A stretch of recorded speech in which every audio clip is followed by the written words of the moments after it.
me is something I've got to do. Anyway,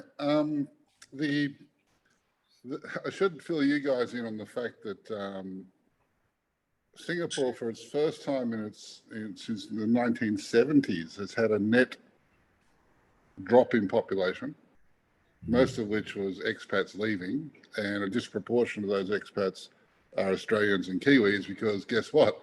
They've got a really nice place to go back to, right? As opposed to if you're from Somalia, you probably don't get on the first plane out. It's a close thing now, New Zealand and Somalia. Yeah, just across the water. Very similar. No. I mean, in terms of quality of life. But it's had a very real impact. And we're seeing it with South African wines too. The sector has definitely slowed down, whereas the sector that's benefited is Old World. We've seen that very, very distinctly. Our French and Italian and Spanish sales are very, very, very healthy, but our New World sales have slowed down because, God bless you, Kiwis, you support your own product.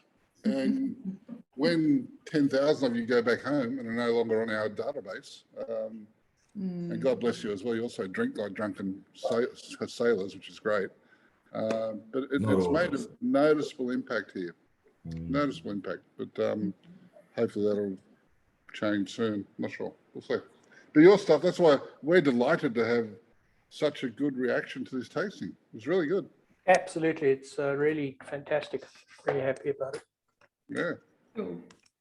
The rough numbers work out that we give everybody a pretty healthy pour. So my rule of thumb always is there's enough in the tasting kit for at least one Australian or New Zealander to enjoy.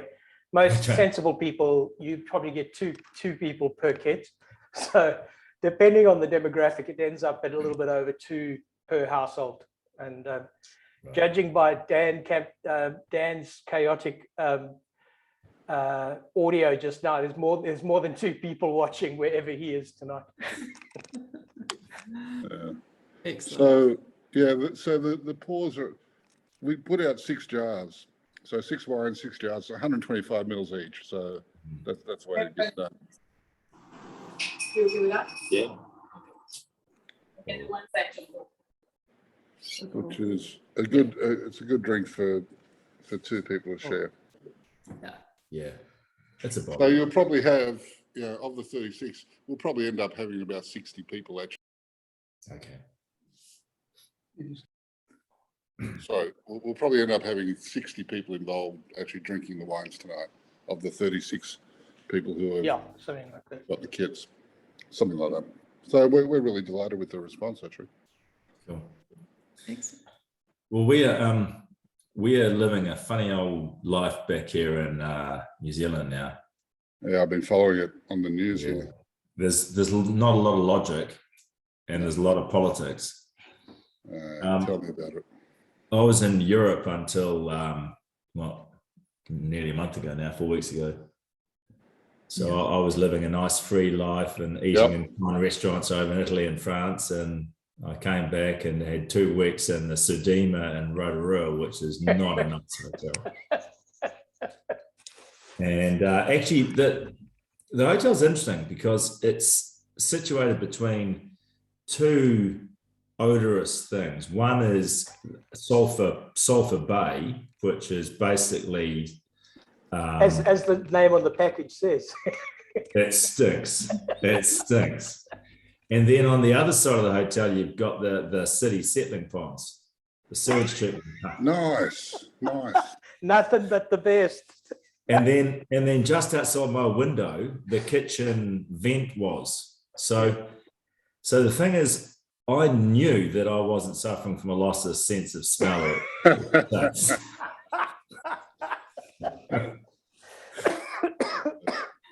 It was disgusting. Well, you'd be pleased to know that here we've got probably the highest vaccination rate on the planet. There's lots of sensible people in Singapore. Yeah, and yet we are only able to meet in 2s. Really? Yep. That's why the restaurants are in, because the locals don't know how to talk to their wives and girlfriends, only know how to use their mobile phones. And there's another candidate for deportation. Any locals on the line right now? Plenty.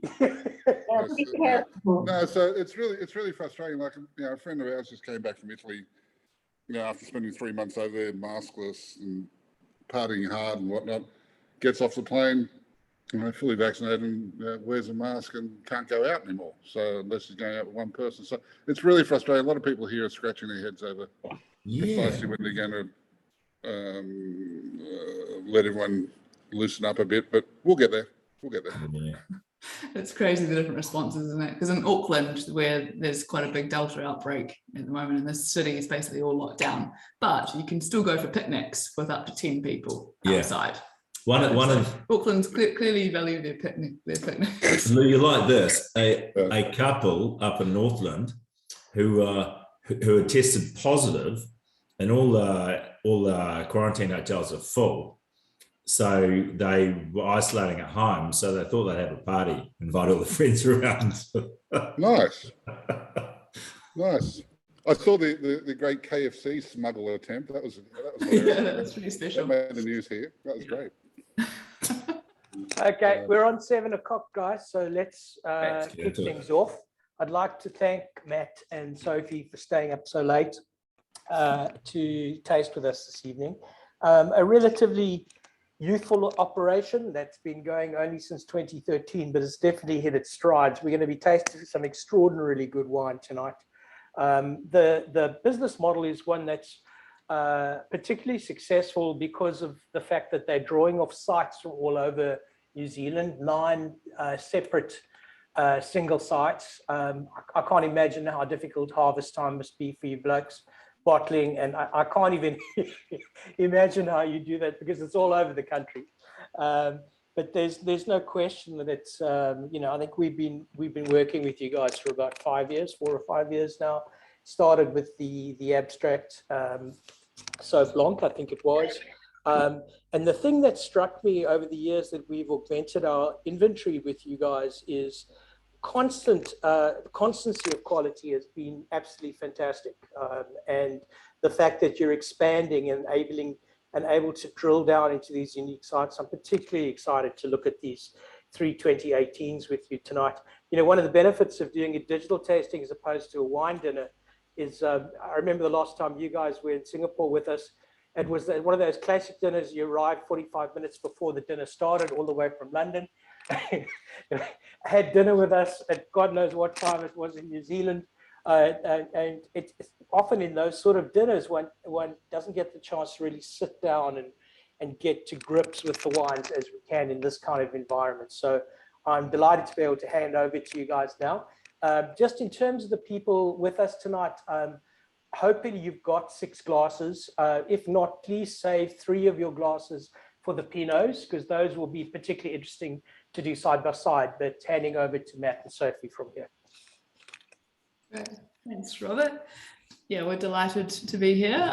We've, you know, the last 2 years we've done a few Zoom tastings now, so we're it's our kind of new way of communicating with the world, and you know, thank goodness for Zoom, being able to adapt and be able to showcase our wines and talk to all our consumers and fans all around the world. But Matt's still being able to travel, and normally we'd be doing that all together, but again, we've had to, you know, spend significant chunks of time apart, but it's great. This is our first one that we've done together for quite some time now, so it's excellent. So thank you for having us, and thanks for the introduction, Robert. So I thought we'd start today with just by a brief overview of who we are, what we stand for, what we're trying to achieve with these wines, and then we'll get stuck into the tasting. And I encourage anyone, if you've got any questions along the way, please just pop them in the chat, and I'll keep them on it. We'll monitor that, and we can answer them as we go.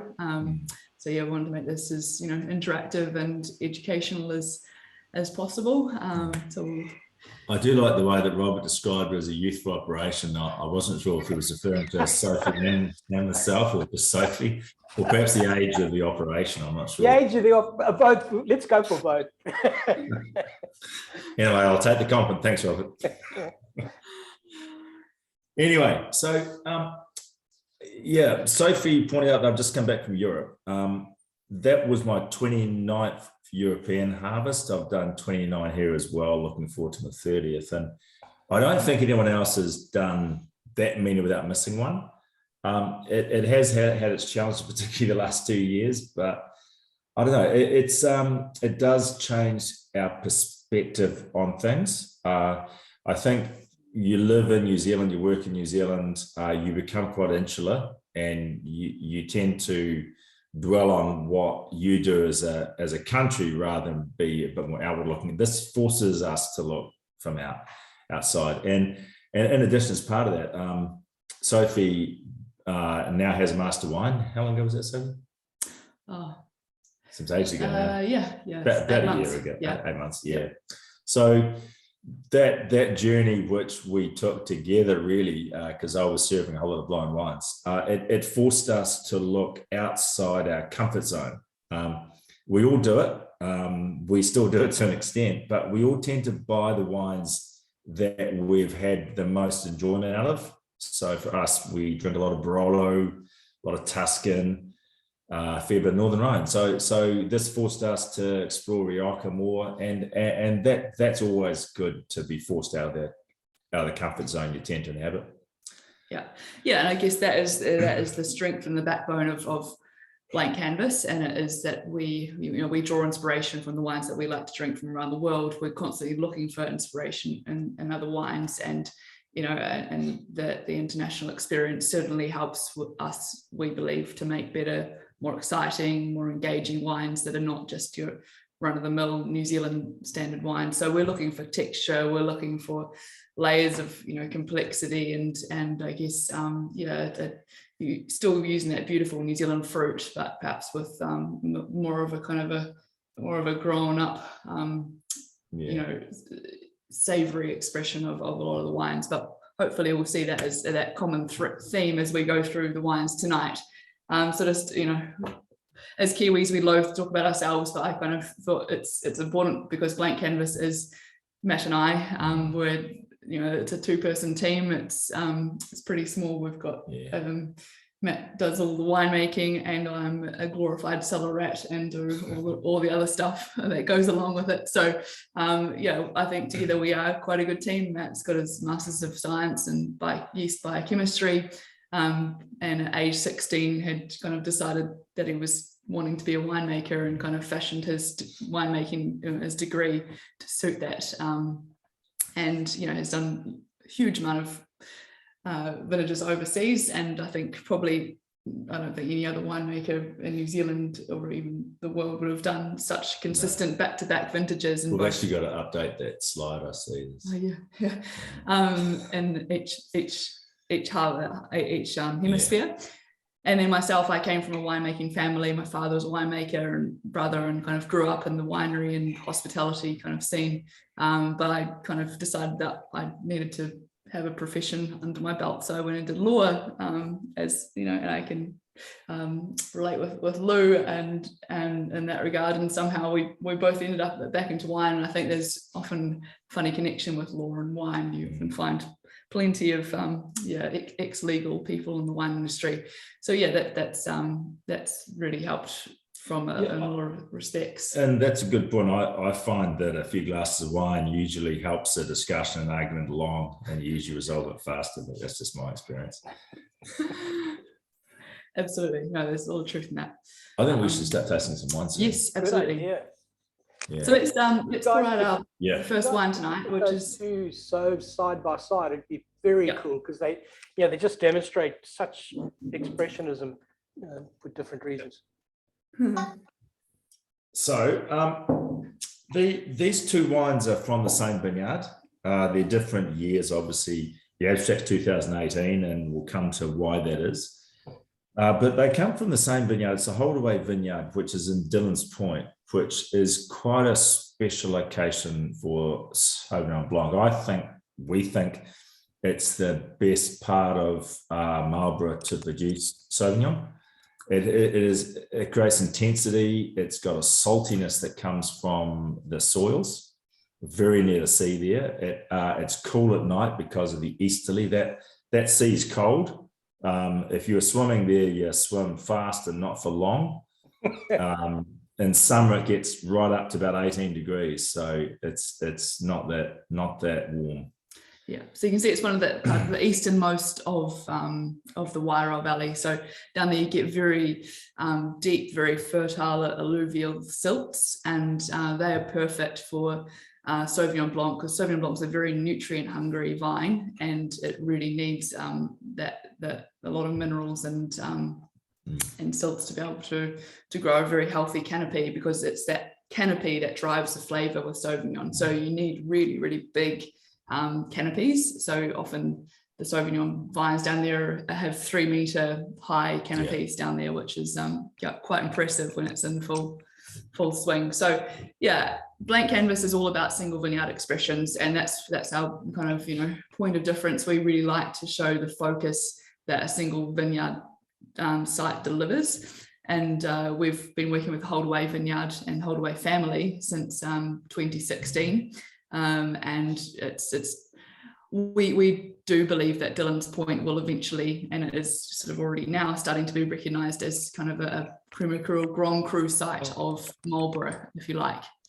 So very, very intense Sauvignon there. We call it Sauvignon for grown-ups because you kind of get a lot of the lovely passion fruit, blackcurrant characters, but it's a quite a dry, serious expression. So you'll see just over 2 grams residual sugar, so it's nearly bone dry.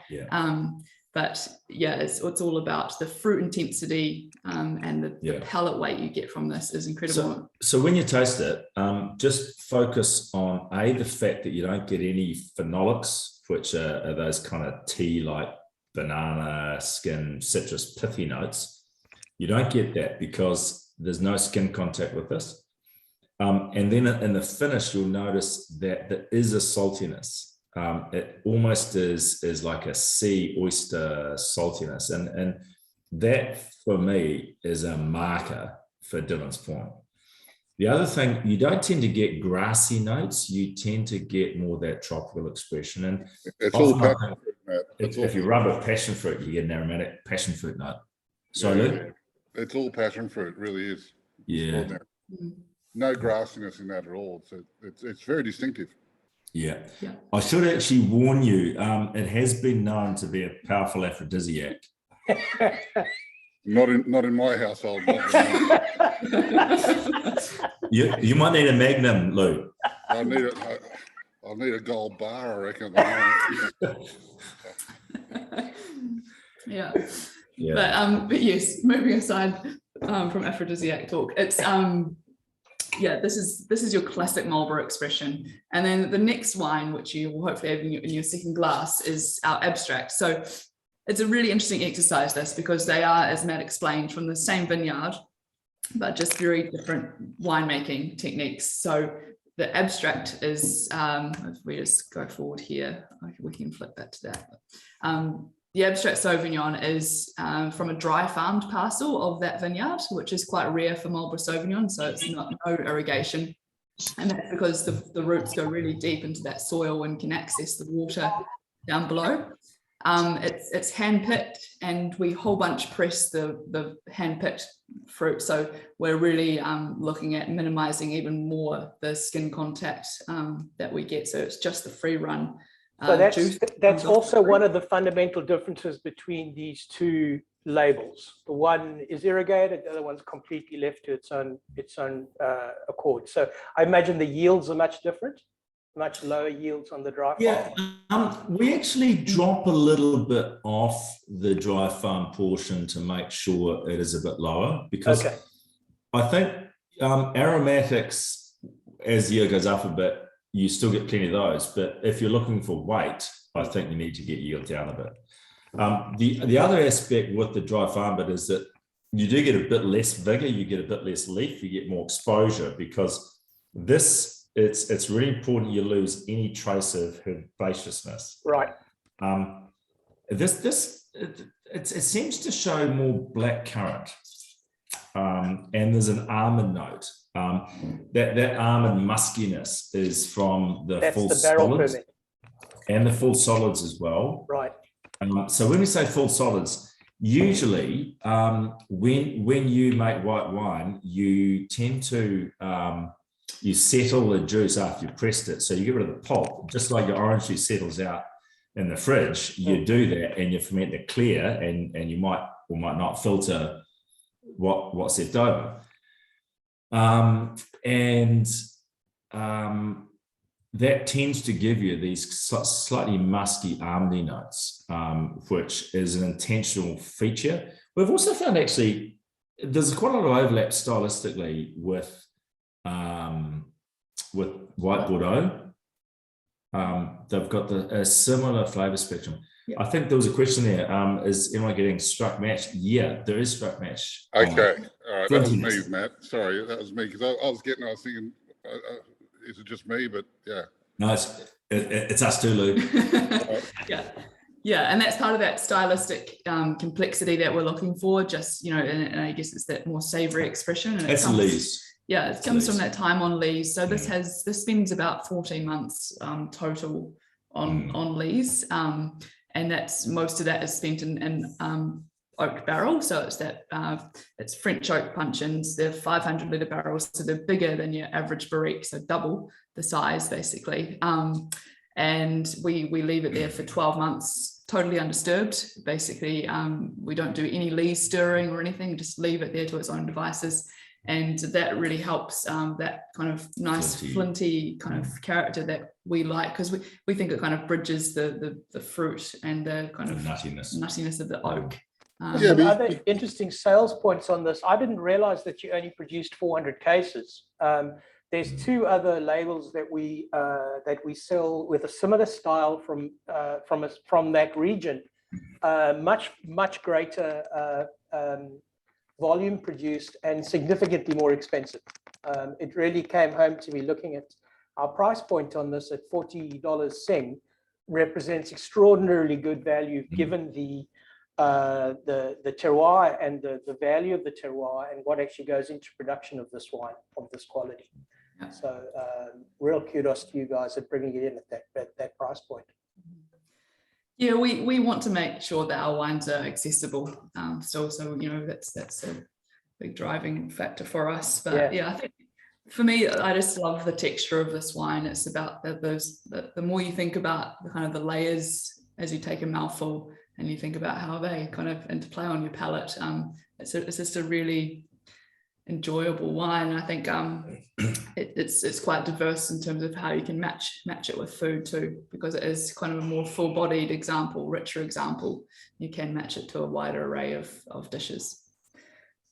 Well, shall we amble on to the Reed Chardonnay now? 2019. Absolutely. Now this is really frustrating because we drank our last bottle of the 19. Well, we'll leave it to Lou Ghirardello, MW, to interpret for us, because I don't have any. Here with me, unfortunately. Just from a sales blurb point of view, 95 points from Vinous as well as Bob Campbell. And the other really interesting factor to bear in mind, which when I write a note on this again tomorrow, I'm going to reinforce to the database. This came up number 3 in the best Chardonnays from the region. And the other 2 Chardonnays, 1 and 2, I'm not going to mention them here, but they are priced at $82 and $87 respectively. They're well-known brands in that Chardonnay competition. This is an extraordinary achievement to have ranked 3rd place in that competition. So very well done to that, guys. Also 460 cases. So back to you. Yeah, this is actually, it's made in a style that's not unlike the abstract in its winemaking. So again, we hand pick it, and the question, okay, why do you hand pick and whole bunch press? Well, simple thing is you want to minimize the phenolic uptake. So Chardonnay in particular, it's a slightly thicker skin variety, so you want to make sure you don't get any of that pithiness from the skins. But it's really lazy winemaking. Sophie likes to call it lazy winemaking. I call it deft and reserved and well judged. Whimsical. Yeah. Basically, we press it, free run into barrels, straight into barrels, and we leave it. And about a week later, it starts to ferment. It finishes fermenting about 10 days later. Well, it tends to tick on a little longer. We fill it up so it's brim full, put the bungs in, goes through wild malo, and then we still leave it. We keep topping it, but no stirring, nothing else. We add SO2 after about 10 months, and then we rack it twice without any filtration, and we bottle it. So it's quite incredibly easy to make, if I'm honest. And I often say to people, if it's easy to make, if you don't have to do a lot to it, you're making the right thing in the right place. If you're constantly having to work on it to get it right, then you might want to consider what variety you're using or where you're doing it. So I really believe that talk clones, Clone 95, which is a Burgundian clone, we've had it in Marlborough for 15 years now, probably. It's fantastic in Marlborough. It's so much better, I think, than the older clones we had. They were awkward, they were kind of vegetal or virus. This is beautiful. And like I say, it's just so easy to make. Yeah, you tend to get the kind of the white peach flavor profile with this, and it's not. I really like that because I think when you start getting into the too tropical kind of mango and pineapple, the Chardonnays tend to get too heavy for me, and just too ripe, and then you don't get that beautiful kind of flintiness that we like with. That seems to be a classic stamp of your Chardonnay, because thinking back to previous vintages, that stone fruit thing is an element that seems to tie them together, vintage in and vintage out. Yeah. Again, Matt, I'm getting again that struck match. Yeah. For want of a better word, that's the way it comes across. Yeah, no, I use that too. All right. Struck match, flintiness, minerality, some people call it, but yeah, it's exactly. But a really important part of it is it's not dirty sulfide. It's very much struck match. Yeah. And some people get a bit of that because they want it, but they also get some other passengers that aren't so nice. Right. It basically comes from not stirring. If you stir, you tend to diminish that.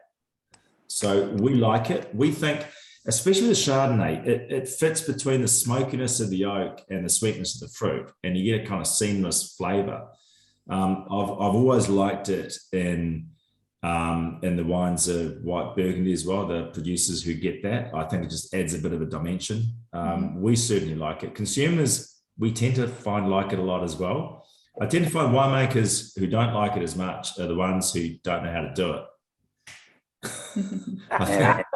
I think there's an element of that. That applies to so much in life. Rob, if you remember last time we had Ivan and the boys up here from Dog Point, a couple of their wines, their better wines, showed exactly the same quality that struck matching that they were getting. That's what I'm getting from these, especially the Abstract and the Reed Chardonnay. I really like Matt's reference to it being a clean phenolic rather than so often being that sort of musty, gritty, unpleasant phenolic. So it's a really good way to describe it. Crystal clean in terms of the way it comes across. Matt, question for you though.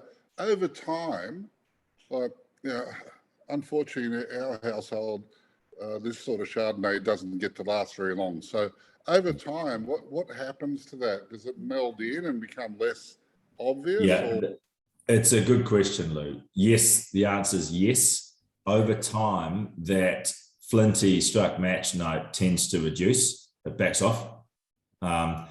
It's interesting. It doesn't happen fast, but it definitely does back off a bit. And it's quite interesting. I've found myself that it can surprise you. You think, there's a little bit there, and you bottle it, and you think, well, actually, there's quite a bit there.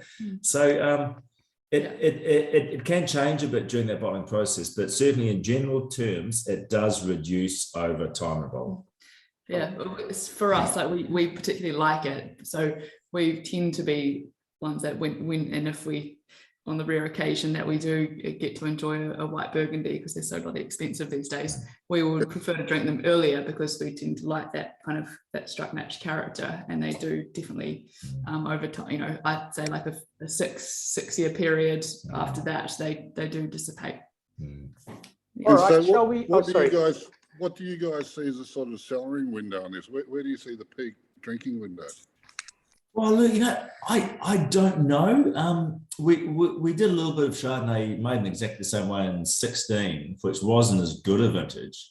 And Sophie took Magnum of that recently by mistake to It was by mistake. It was a mistake.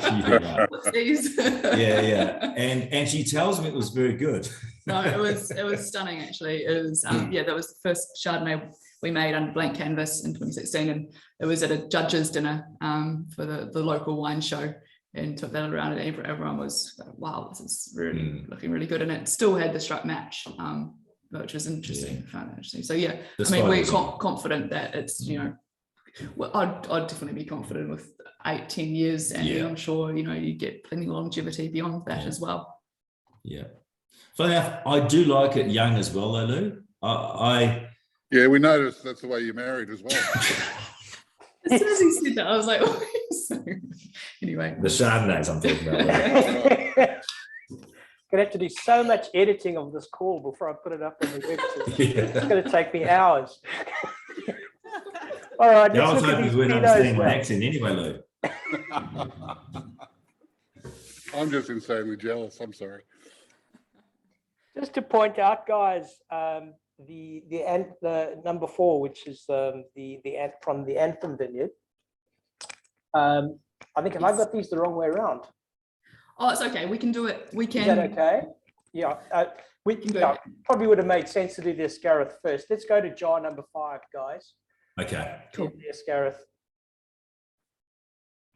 Big points from Cam Douglas, 96 points. What I wanted to ask you guys, in comparison to the other 2 Pinot sites, this is a flatter site, correct? And possibly lower altitude site? It's actually got two. It's got 2 parts to it. Okay. Because I was going by the pictures on the site. Yeah. There's a gentle slope, right, and there's a steep slope. Okay. And you can see in that bottom right, the Pinot. It's just behind the house. Yeah, it's just behind the house there in the middle. Right. And you can see it's quite steep. Quite an incline, yeah. Yeah, whereas the Pinot, the other block of Pinot is to the far left as we look at it. That's still a slope, but it's not as steep. Right. Yeah, it's quite interesting. We seem to see quite a lot of vintage variation stylistically with this. Right. So 18 district wide was a light perfumed and pretty year, very Pinot. Right. 19 was the antithesis of that, district wide as well, and so certainly a lot darker. But with this one, it's interesting. We were wondering, would people get it? And we're really pleased that people have really understood it, because it is very perfumed. It's got a kind of graphite pencil shavings note, which comes from the whole bunch fermentation, but it's got tannin. So it might have a light color, but it's got substantial tannin. There's stuff going on, because there's one note somewhere that I dredged up on it, and the phrase the person used was vastly increased muscular tension in the wine as opposed to the other 2. So it definitely stood out, certainly just on the read, as something that's going to be different in the glass compared to the other 2. Yeah. Mm-hmm.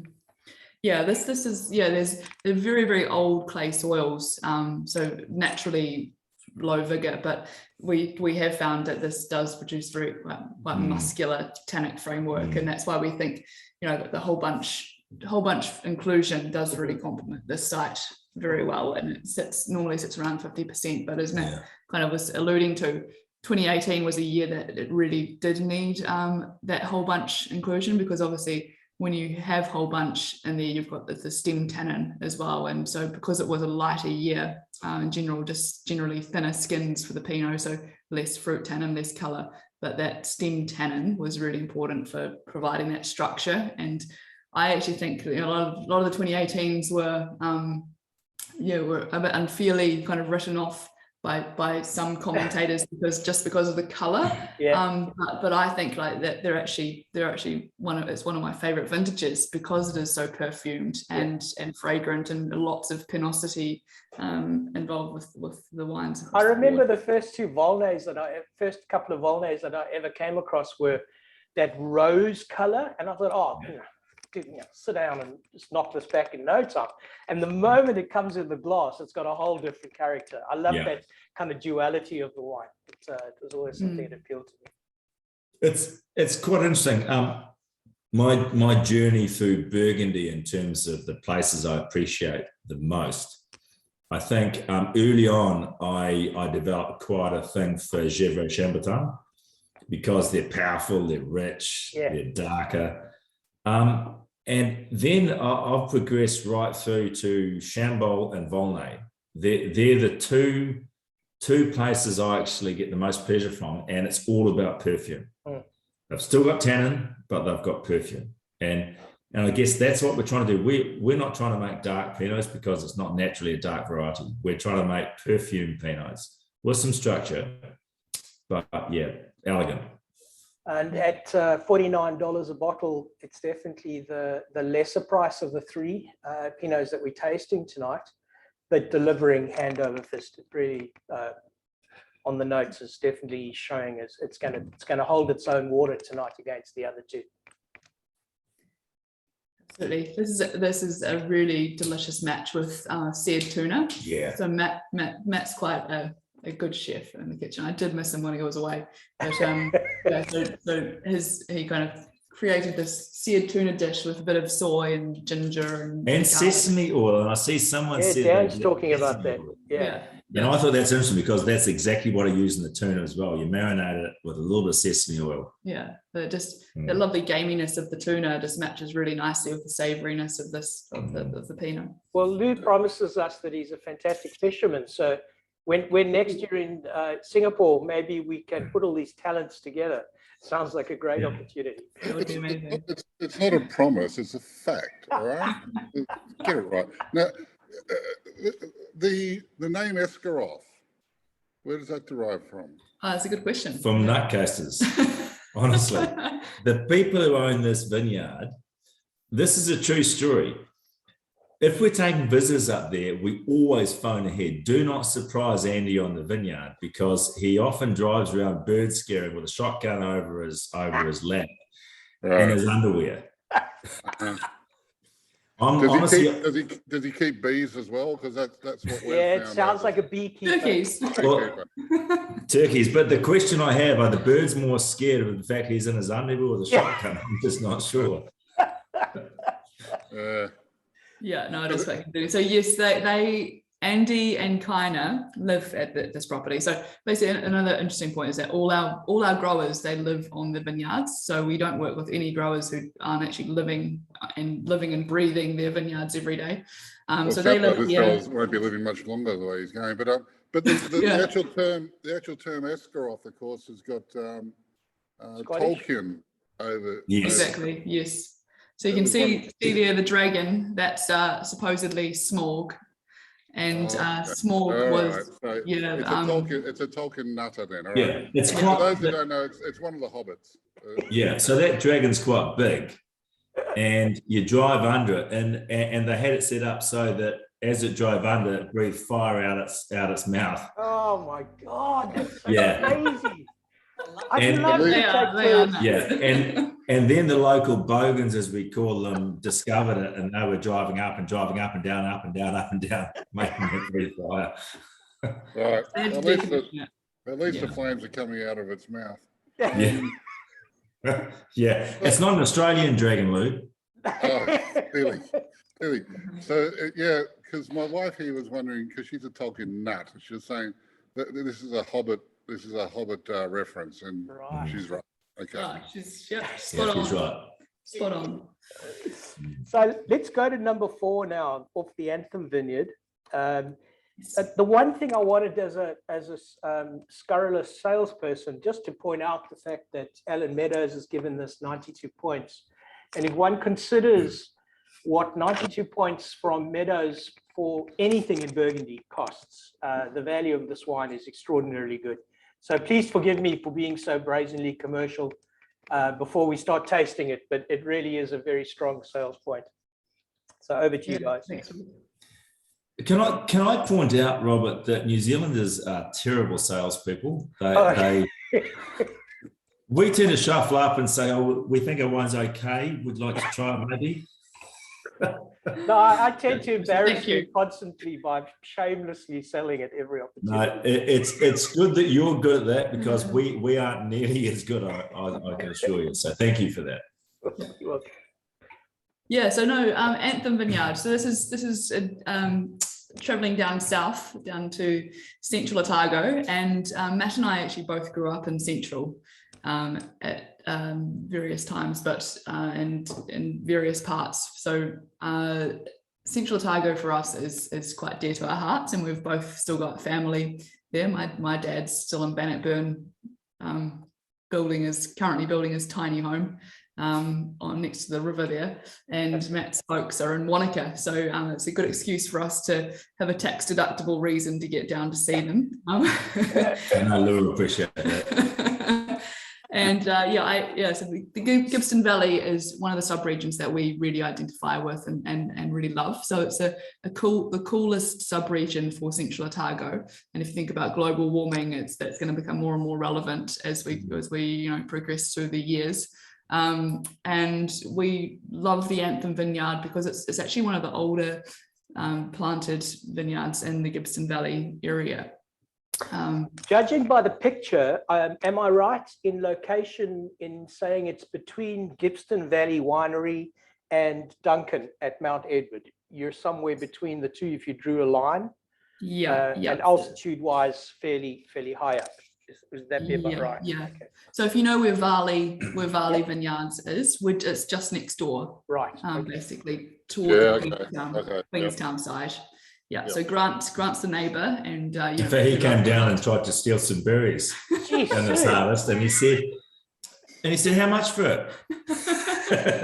Yeah, he was short that year, and he thought, "Oh, that looks quite good, quite tasty." No, hands off. Yeah, so we fixed him, and we went around to his place after harvest and drank some of his wine. Excellent. Yeah. So so obviously it's our great quest is to produce a Central Otago Pinot kind of that we think exhibits the beautiful Central Otago fruit, but is kind of a nod to that more savoury, more structured style, because a lot of central Pinots are very beautiful in terms of the fruit profile, and they're very ripe and luscious. But sometimes for us, our criticism is that there's just not enough fruit tannin and structure. So you kind of overly flamboyant sometimes. Yeah, so it's quite a short overall impression, and it's kind of where'd that go? And then you just find yourself reaching for another glass or another sip because it's gone. It's quite interesting. When I show those kind of wines to my Italian friends, they describe them as sweet, and they're not sweet. They're bone dry, but they don't have the tannic structure that Italians in particular are used to balance that fruit sweetness. Because we get a lot of fruit sweetness in New Zealand. And I think New Zealand winemakers, they're almost afraid of the skin tannin. They don't want oak tannin, but I think to make a Pinot that's serious, that has length in the tannins, you need more fruit. And also we like the stem tannin because you get a freshness and a complexity of the tannin. So it's certainly a style that we like, and we do tend to make styles that we like to drink as well. Just interesting. There's a question here about what is in white wines that might keep you awake at night, particularly New World. I can't answer that. However, I do find if I have a vast amount, too much wine, sometimes it does act as a bit of a stimulant to me, and I find it hard to sleep. But I don't think that's what you're talking about. I honestly, I don't know what that would be, and I've given it some thought while I've been talking here. So it may be something very, very particular to you.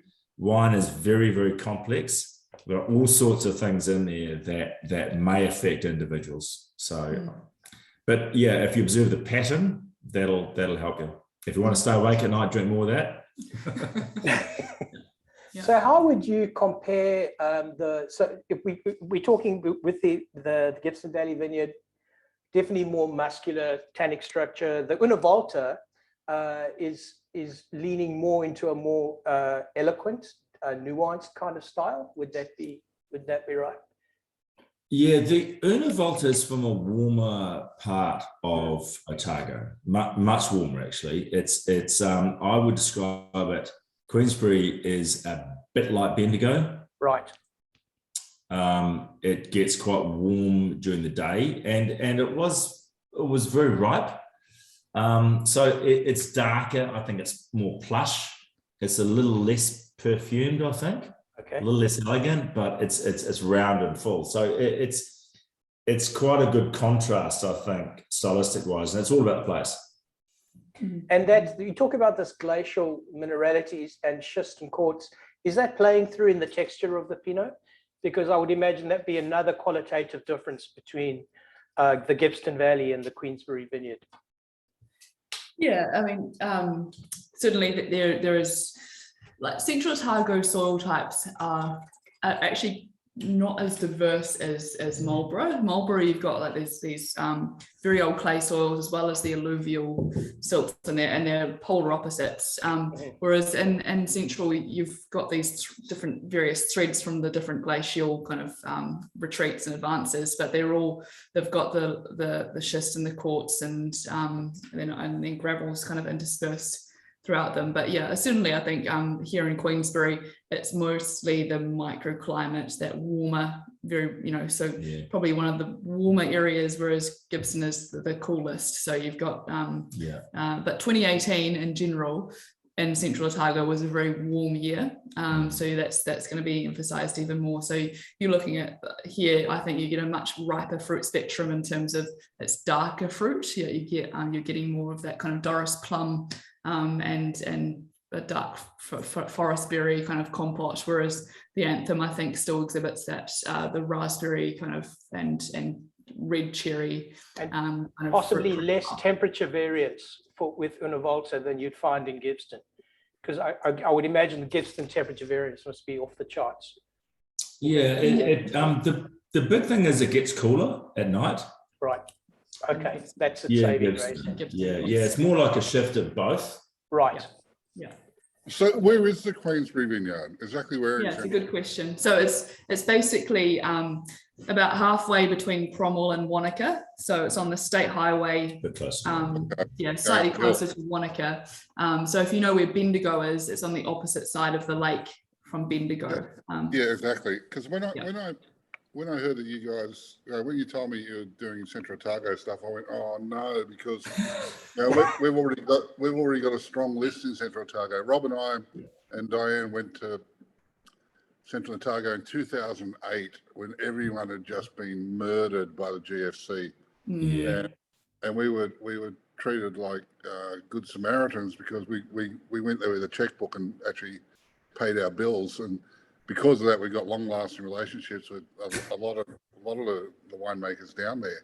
But stylistically, I thought, oh no, they're going to make another one, and we just got too many, and I'm going to be rude. But the fact is, none of these two Central Otagans don't show that classic brown spice that you get from a lot of Central Otagan wines. Like the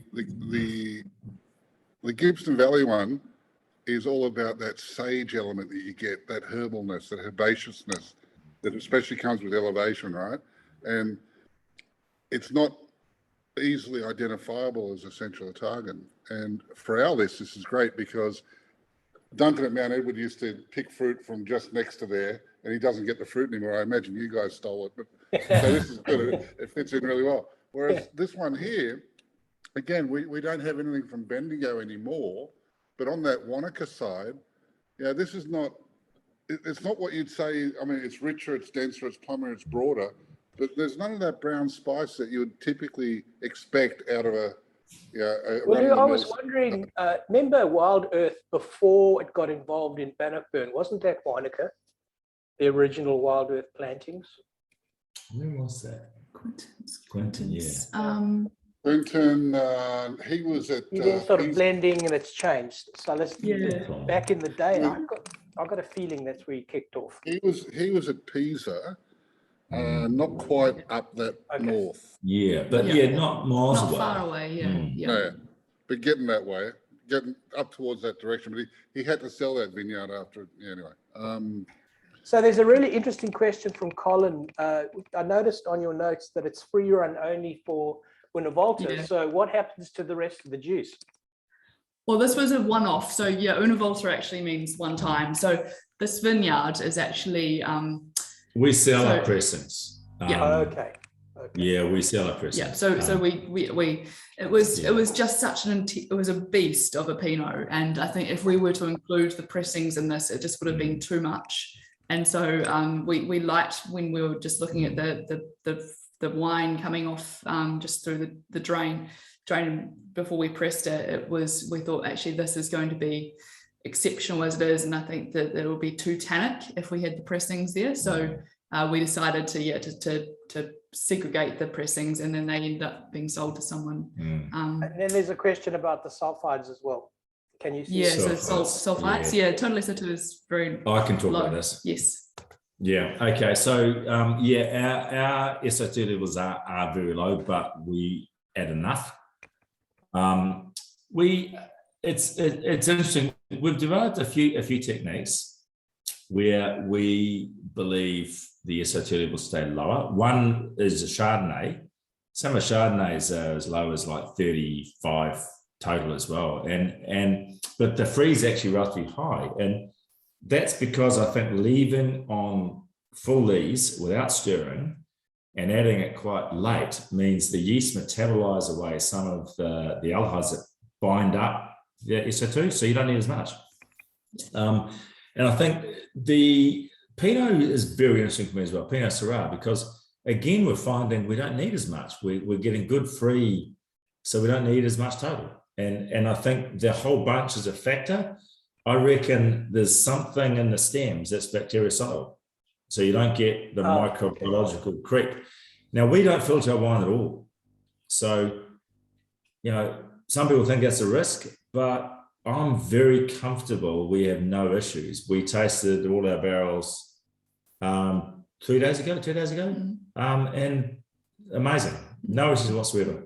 Yeah. So we like SO2 is the most useful tool in our toolbox to ensure that the wine is microbially, stable, and also not going to be, getting into a stage where it's oxidized as well. So what we find is adding some early before it starts fermentation is crucial to actually stopping a lot of that unwanted bacterial growth that can actually produce some pretty nasty toxins.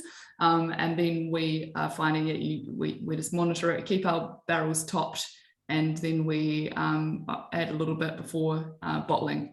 And so this, as Matt explained, it works. It means that the ratio between the free SO2 and the total SO2, which also includes the bound SO2, which does a job of keeping bacteria under control, that ratio ends up being very tight. So yeah, some people go, wow, that's like natural. Those are natural wine levels, and they are, but we're not natural in the strictest sense of the word. But we do have, we don't use a lot of SO2, but we use enough. And the question, when do we add it? We tend to add it pre-fermentation once. Yeah, you've always said that. I wasn't listening to my wife again. She wasn't. He's good at that. Yeah. All right. Good question. Yeah. Daniel's got a question about any blends. I guess Daniel's asking about extra vineyard fruit. I would imagine not. These are all single vineyard. No. We're 100% single vineyard. Every wine is 100%. That's why a lot of the times the case numbers are so low. So we could actually have blended our two Central Otago Pinots together and had a bigger blend, and it would have been more economical for us because you get economies of scale. But it's a very good question, Colin. I'll just put it to Lou. Lou, should we do a few more other wines? Oh dear. I'm gonna bow right out of this one. Look. So yeah, kind of to answer, every single one of these wines every year is a kind of experiment. If we're not happy with it, we won't release it. We are doing some pretty different things, and every year we tweak them, we refine them. So we're kind of doing enough of that. And I think most of our very patient importers, distributors, respect how many wines we make and actually do a pretty good job of selling most of them. So we're testing them already, I think. Yeah. You certainly are. But there's two things I'll take up with you though. First of all, natural wine, I hope, hasn't become part of your lexicon, because if it does, I'll just die. You're safe there. I know. I'm totally unbiased. But having drunk at least one glass of it, that's enough. And secondly, I would love to see you guys make a Gewürz. I really would. Okay, bear that in mind. One Just of on your the natural sites one. does have Gewürz though. If I did my homework right, one of the vineyards that you buy off does produce Gewürz. I'm sure I saw a note, but obviously that vineyard, that you're not taking that fruit. One of them's got it. Yeah. Okay. No, they actually used to. They top crafted it Have because they couldn't sell it. But just on that, Lou, you must be aware that natural wines don't give you hangovers. But the reason they don't give you hangovers is they're so disgusting you can't drink enough to give yourself a hangover. Now, Matt, I couldn't possibly say or agree with that. Yeah, I'll plead the fifth on that. But with you having said that, I would encourage you to continue on that view. Yeah. They're Okay. bloody awful. I'm sorry, they're awful. Yeah. No, we try. We've tried plenty, and we've found some that are drinkable, but we've found some that you need a tap nearby to run your mouth under. Oh, somewhat scary. Someone, Yeah. I've got a friend in Europe who's obsessed with it, and whenever we hang out, she opens 12 different bottles, constantly trying to convert me to the dark side. And look, there's some there's respect to it, certainly, but it's not something that I'm going to embrace with both arms. Yeah. There's so much. To be fair, Rob, we had one from Cullen that was It was good. Yeah. Yeah. Okay. The challenge, I'm going to be really blunt here. The challenge you have with natural wine is bacteria, because not any SO2 completely opens the door for random under the fingernails bacteria from the winemaker to grow rampantly in the bottle, and it's random, and so you can get some serious issues with bacteria that you can take out with very modest amounts of SO2. Well, Matt, I found in life that anything with a yeast infection is probably best untouched. On that note, I should probably say thank you all so much for coming tonight. We're probably almost out of time anyway. Lou, would you like to ask the guys your traditional question? Oh, yes. They've probably answered it in part already. They actually have. But okay, guys, the question we always ask of our winemaker guests is that when you're not drinking your own wine, because you're obviously biased, and when you're not worried about the press looking over your shoulder or anyone looking, what do you guys like drinking? Can we just walk through the cellar? Can we show you? Yeah, take us to the cellar. That's awesome. Okay. Walking. So it's a bit dark, but bear with me, guys. So. Yeehaw. So you can kind of see we've got there, Barolo there. Yeah. That's the turn there. A lot of Tuscan, Caroti, Northern Rhone, Burgundy up there. Bit of Bordeaux around here, Champagne. So I don't know. I mean, that's fantastic. So you're just showing off, Matt. It was a simple question. I am showing off, but you asked me. No need to give us a whole lifestyle plan here. What do you like drinking instead of showing Okay. off?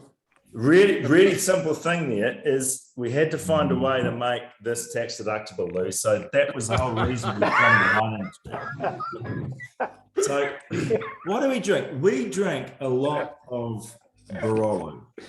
Okay. A lot of Barolo We because tend to like, I think if you're going to make it general, we love aromatic reds. So we Yes. love cool climate Syrah, so we Northern Rhone, Okay. Barolo. We love the the lovely Chianti Classico reserves, etc. Brunello with age. Brunello, Brunello with age. and then we love good Chardonnay, and so we Chablis and and New World examples of that. So So of the Barolo producers, who's your favourites? Messalino. we like Messalino.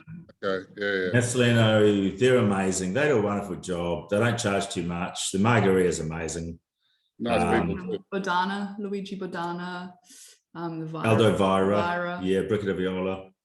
Conterno. Yeah, Aldo Conterno. I like. we Oh, like you Chicano. need to go there with a private banker, I think. yeah.